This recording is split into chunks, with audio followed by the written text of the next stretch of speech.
Halo semuanya, selamat datang kembali di channel Brambang. Di video kali ini, saya telah menyiapkan informasi seputar dunia balap MotoGP yang pastinya terupdate untuk Anda. Selamat menyaksikan.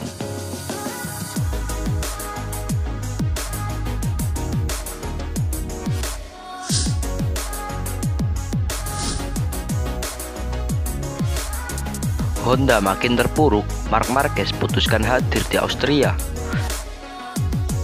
Repsol Honda tidak mampu berbuat apa-apa tanpa Marc Marquez. Kondisi Honda pun makin mengkhawatirkan karena tidak mampu unjuk gigi sejak Marquez absen pada pertengahan musim 2022. Oleh sebab itu, Marquez pun akan hadir pada balapan berikutnya, MotoGP Austria 2022 yang akan berlangsung di sirkuit Red Bull Ring pada 19 hingga 21 Agustus mendatang. Meski tidak balapan, Marquez akan berusaha membantu timnya agar bangkit lagi. Seperti diketahui, Marquez absen karena harus menjalani operasi lanjutan pada tulang humerus kanannya. Saat ini, Marquez sedang menjalani operasi pemulihan usai operasi. Setelah beberapa balapan tanpa Marquez, Honda kian terperosok. Honda kalah saing dari pabrikan lainnya. Alhasil, pembalap berusia 29 tahun itu harus turun tangan. Setelah kondisinya makin membaik, Marquez memutuskan dirinya akan ikut ke Austria demi membantu Honda. Saya banyak berbicara dengan tim saya dan mencoba memahami motor 2022, situasinya dan apa yang sedang terjadi.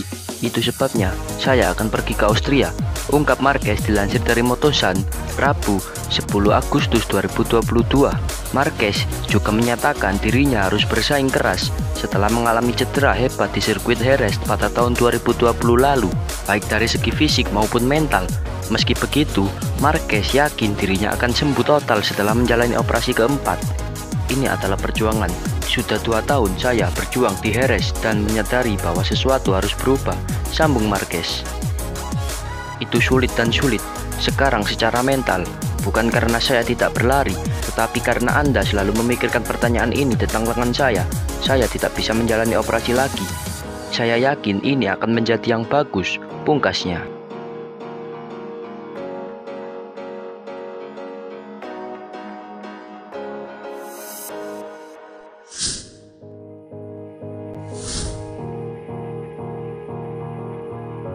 Finish ke-15 di MotoGP Inggris 2022, Franco Morbidelli klaim alami kemajuan. Pembalap Monster Energi Yamaha, Franco Morbidelli tak khawatir meski hanya finish ke-15 di MotoGP Inggris 2022. Pembalap berpaspor Italia itu pun mengatakan bahwa hasil itu merupakan kemajuan yang dia alami selama MotoGP 2022. Sebab ia merasa sudah berhasil mengatur kecepatan YZR M1 dan membuatnya berhasil mendapatkan poin.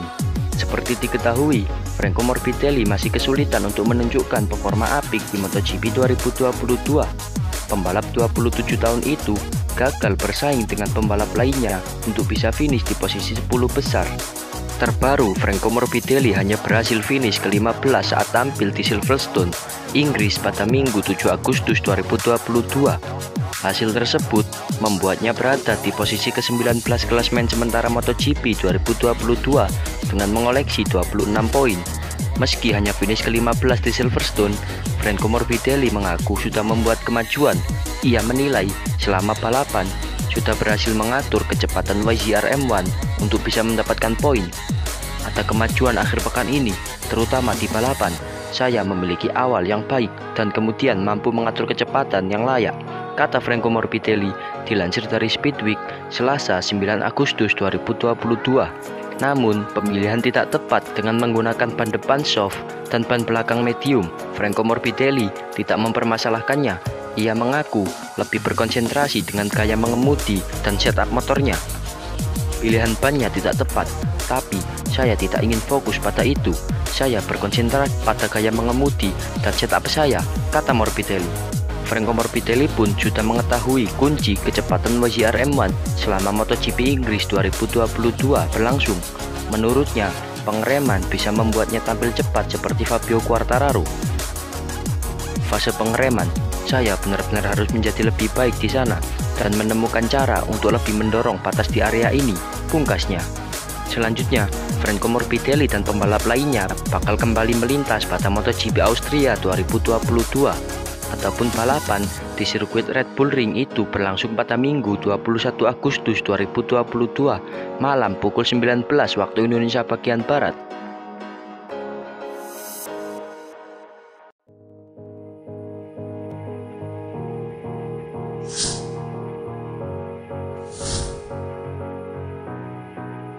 Sukses di GP Inggris, Bastianini optimis masuk tim pabrikan Ducati. GP Inggris sudah berlangsung akhir pekan lalu, Minggu 7 Agustus 2022. Namun hingga kini Ducati belum menentukan siapa pengganti Jack Miller di tim pabrikan untuk musim depan. Enea Bastianini masih terus bertarung dengan Jorge Martin untuk menjadi rekan Francesco Bagnaia. Meski demikian, dengan hasil GP Inggris, The Beast percaya bahwa peluangnya lebih besar. Seperti diketahui, pembalap Gresini Racing itu berhasil finish di posisi keempat di GP Inggris. Perjuangannya membuat kagum karena dia menyotok ke atas setelah mengawali start dari posisi ke-8 atau grid ketiga. Bastianini sukses mengungguli Martin yang finish di urutan kelima. Padahal Martin sebelumnya sempat berada di lingkungan podium.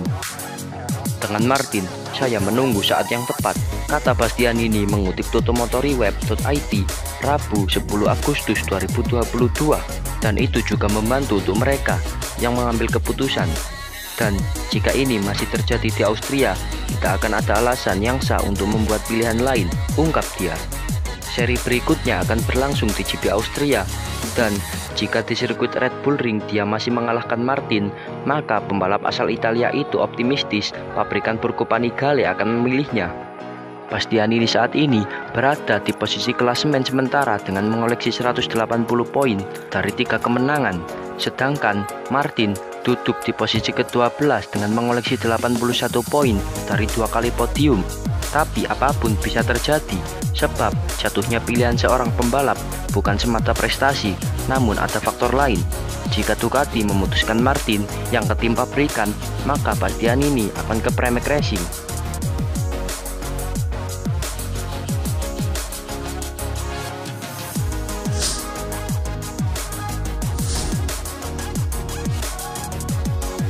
Johann Zarco tak muda lagi sebagai pembalap MotoGP dan ambisi raih juara perdana bersama Pramac Racing.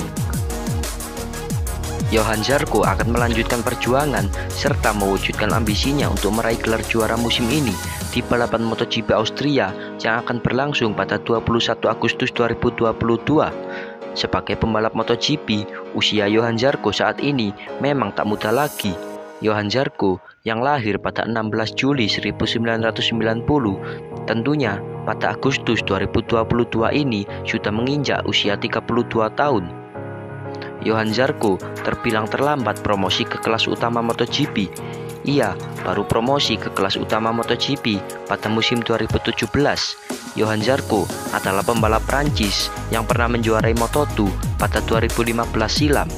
Johann Zarco menjalani debutnya di kelas MotoGP bersama tim Monster Energy Tech3. Pada sisa balapan 8 seri terakhir musim ini, tentunya Johann Zarco berambisi untuk merebut kemenangan dan podium 1. Penampilannya bersama Pramac Racing musim ini terbilang apik. Ia mampu bertengger di papan atas klasemen. Saat balapan di GP Inggris kemarin, Johann Zarco mampu memimpin balapan sebelum mengalami crash. Hasil ini memperpanjang catatan buruk Johann Zarco yang masih belum pernah sekalipun menang sejak terjun di kelas para raja pada 2017. Padahal sejak musim debutnya, juara dunia Moto2 2 kali itu selalu konsisten bersaing di grup terdepan, kecuali saat kesulitan besar bersama KTM dan memperkuat tim satelit kelas B Avintia. Dia tak pernah keluar dari posisi 6 besar dari klasemen akhir. Total 15 podium dan 8 pole position telah dikumpulkan Zarco. Di antara semua rider yang belum pernah menang di MotoGP, Zarco menjadi pembalap dengan raihan pole terbanyak. Namun, keberuntungan Zarco tampaknya masih belum membaik sejak balapan debutnya ketika dia terjatuh di posisi pertama. Terkini, Zarco mengalami slip ban depan saat memimpin balapan MotoGP Inggris. Lomba baru berlangsung 4 putaran saat dia terjatuh. Zarco menyalahkan pemilihan ban sebagai biang keladi kegagalannya. Cuaca hangat pada hari Minggu di Silverstone memaksanya memilih ban dengan kompon medium dan bukannya lunak.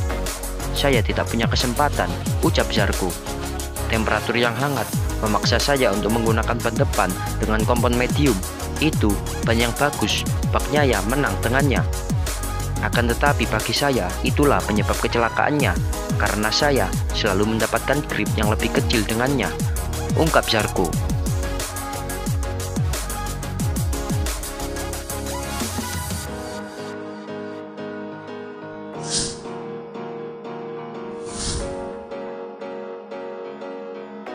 MotoGP Inggris 2022 cermin kesenjangan tim pabrikan Asia dengan Eropa.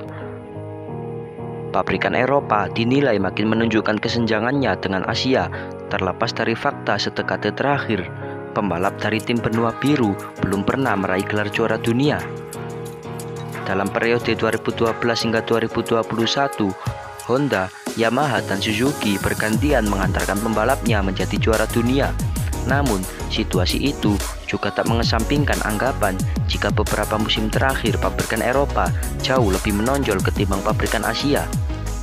Sepanjang 12 seri MotoGP 2022, Ducati dan Aprilia terlihat menjadi tim pabrikan yang paling menonjol. Meski masih dipuncaki Fabio Quartararo yang notabene pembalap Yamaha, daftar klasemen 10 besar didominasi oleh pembalap tim pabrikan asal Eropa.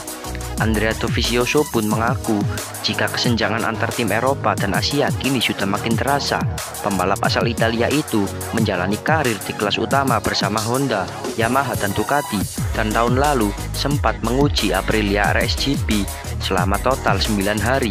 Sayangnya, kesuksesan bersama Ducati tak berlanjut di Yamaha pada musim ini bersama RNF Yamaha. Itu jelas, dan bukan hanya pada zaman sekarang, tutur Dovizioso dikutip Sportfit dari Speedweek. "Saya pikir dalam 5 atau 6 tahun terakhir perubahan kesenjangan itu dimulai. Struktur pabrikan Eropa benar-benar berbeda dibandingkan dengan pabrikan Jepang.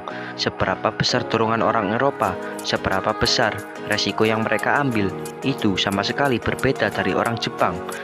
Itu benar-benar membuat perbedaan di MotoGP. Pasti, tapi tidak hanya mulai di tahun ini." Terbaru di MotoGP Inggris 2022, hanya Fabio Quartararo dan Alex Rins yang merupakan pembalap asal pabrikan Asia yang finish di 10 besar. Honda dan Yamaha kini terlihat memiliki masalah yang serupa, yakni soal pengembangan motor yang dinilai masih kalah bersaing di musim ini. Di sisi lain, Aprilia yang musim-musim sebelumnya dipandang sebelah mata mulai menyamai Ducati yang dinilai memiliki motor terbaik di atas lintasan MotoGP 2022. Dari sudut pandang saya, Eropa sekarang menunjukkan sedikit bagusnya mereka karena mereka bekerja dengan cara yang berbeda. Jelas pembalap berusia 36 tahun itu di atas segalanya, struktur tim dan apa yang ada di belakang jelas berbeda. Saya kira adalah mentalitas, bukanlah hal yang dimiliki oleh semua orang, tapi ini pasti lebih ke masalah mentalitas. Karena itulah bagaimana mereka lebih unggul dari rivalnya. Tapi reaksi orang Jepang berbeda dengan reaksi orang Eropa, pungkas Dovizioso.